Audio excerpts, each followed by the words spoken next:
Good morning, everyone. I'm sorry, it's good evening. Good evening, everyone. I'm Bhavna Pandya. I'm Innovation Catalyst and BioRiddle Head at Riddle.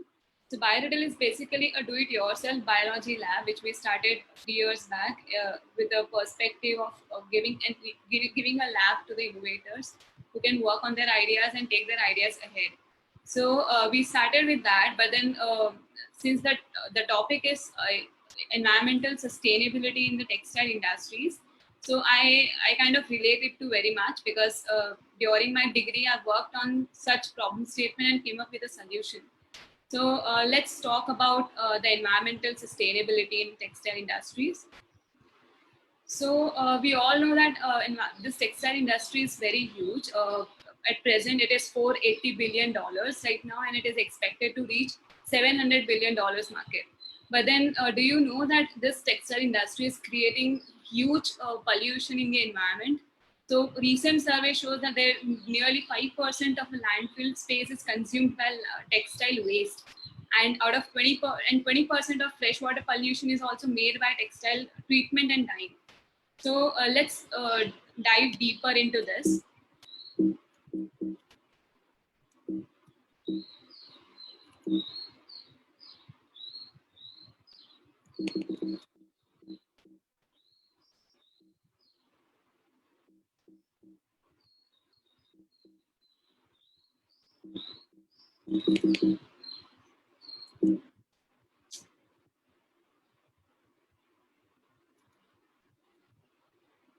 Yeah.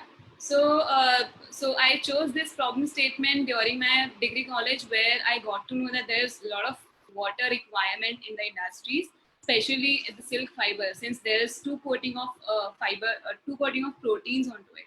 So there's to remove the sericin protein from the fiber, it requires a lot of alkali treatment, a lot of boiling off, and then during the process and even after the process, it requires a lot of water. So there are three. So this the current process follows like you have to first soak silk fiber into the alkali treatment plant. Then you take it out and then you boil it off to remove this sericin from the fiber, and then again you wash it off to remove all the residues of this protein. And then after the treatment, that entire water goes into the water bodies without any further treatment. So that's the current scenario in India in the textile industries. And this project I did under the guidance of Dr. Nadikar.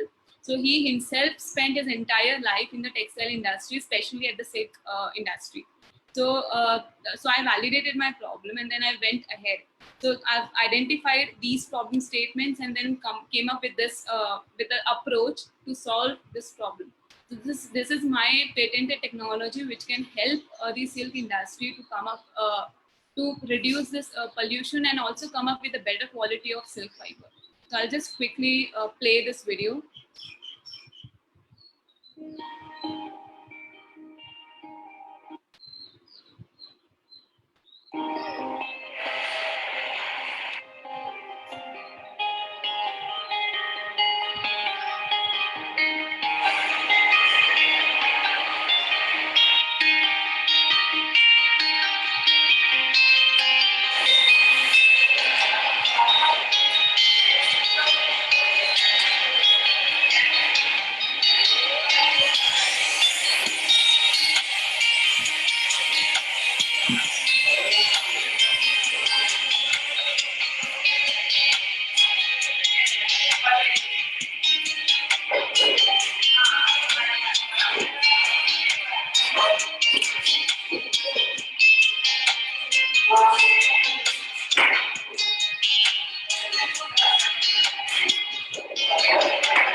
Yeah.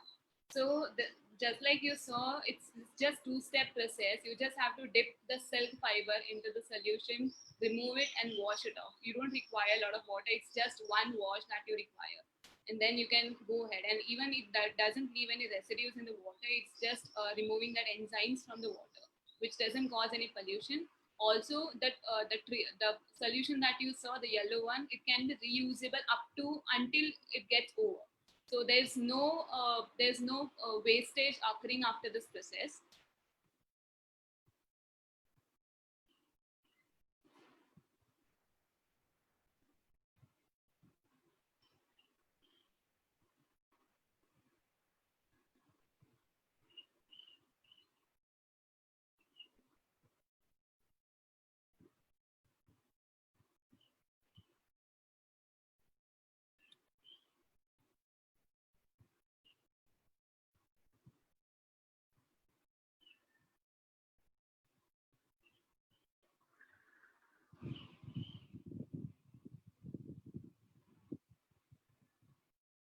So again,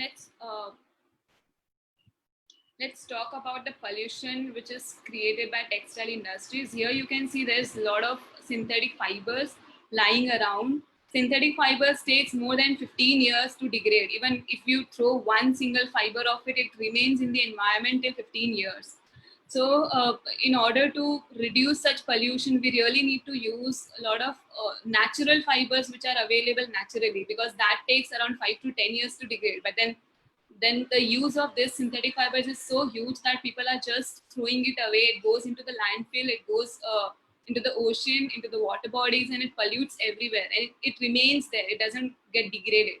So what do we do with this problem? So I talked about the pollution that is caused in water bodies. That's one part of solution that I provided. But then there's a lot of solution required to come up with to come up in different industries. Like in cotton industry, again there's a lot of cotton denim, they require a lot of water in order to treat their fibers. Also, pigmentation is one problem where industry releases their pigments into the water bodies. What can we do to degrade that pigment from the water body? So these are the problems that are yet to be solved. People are trying different things at the laboratory level, but then nothing is coming out. Which the product which I showed to you, the cocoon, it is in a developmental phase, and it should come out in the next few months. So now this synthetic fiber is again a problem. It's good to wear good dressing, having nice fibers, but then what happens after you throw it away is also a big concern. So we really need to think about where it goes, how it get degraded, whether get degrades or it remains in the environment. So there are a lot of concerns to think about. So this is one part again which we try to solve with our approach.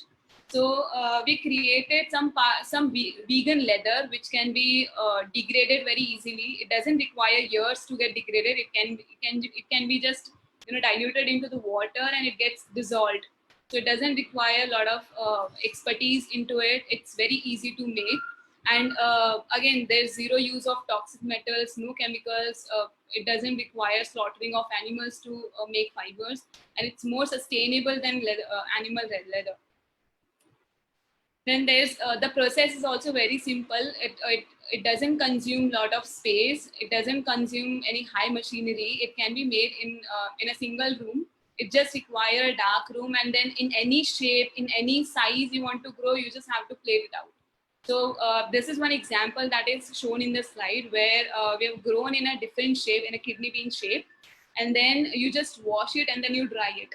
So even you can make it in a different thickness, you can make it in a different size. You can make it the way you want to. You can just add few things. We have also made some composites of this leather. We have made composites of this with cotton, this with silk, and many other types of fibers which are naturally available to make it more sustainable and more feasible for people to buy, or also for people to manufacture it.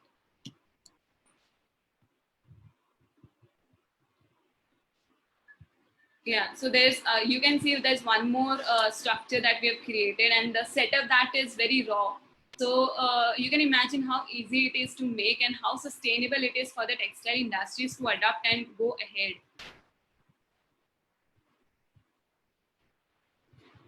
Then we also tried our hands on edible plastics again.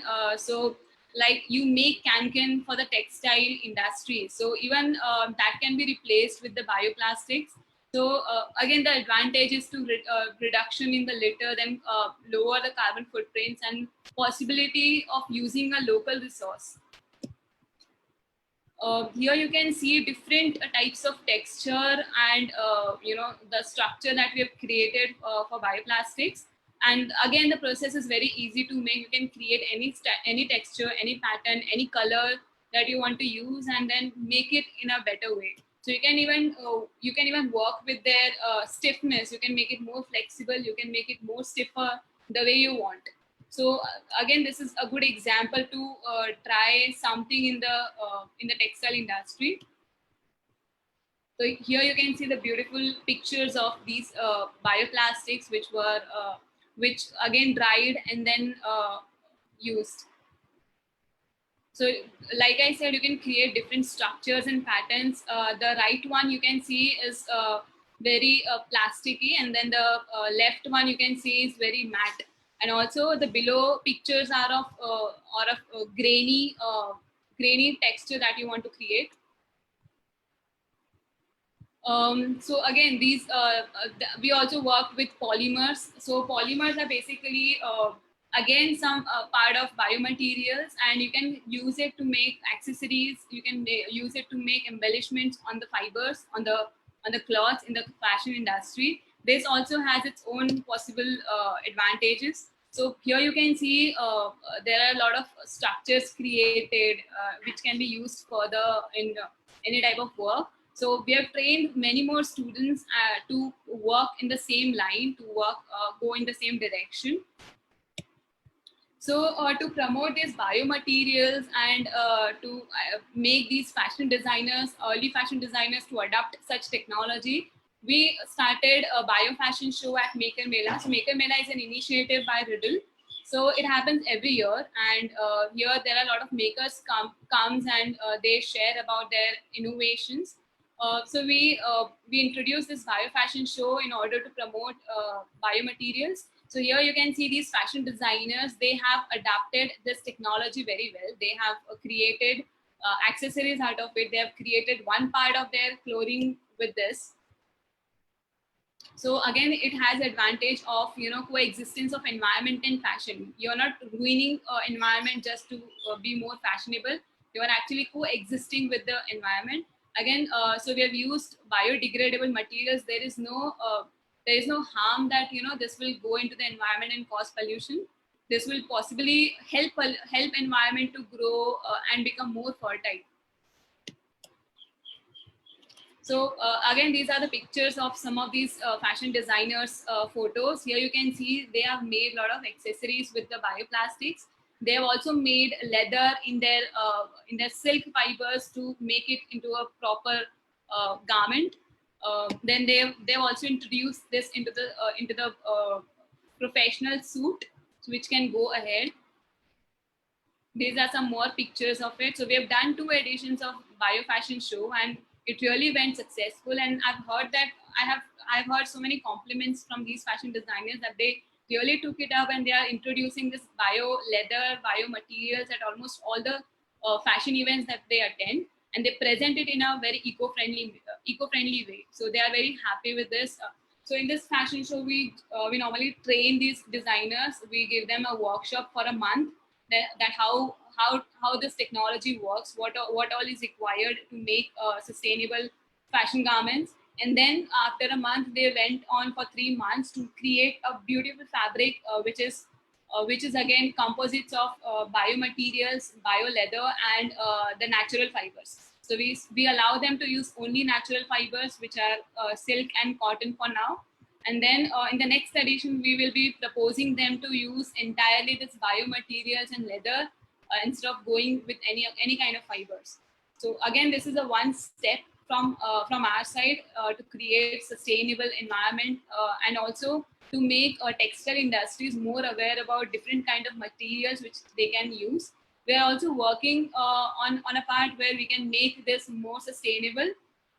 Like we don't want this to get diluted very early on. We would try to make it last longer for maybe 5 years or something. But then this is a good example that we can go ahead. And also this fashion industry is booming, like booming every day. People are very aware of their dressings, but then we have to keep that in mind that whatever we throw in the environment, it really goes into landfill and doesn't get degraded. And if we really care about the environment, we should really opt for natural fibers, which are cotton, silk, jute. And we also encourage these fashion designers to go ahead and make something with this edible leather, bioplastics, biopolymers, and integrate into the normal routine clothing. So I think that's it from my side. I am reachable at bhavna.pandya@somaya.edu. If anyone wants to collaborate on any of the research project, and if anyone wants to know anything about our projects, you can get in touch with me. I hope this was very useful for all of you. Thank you so much.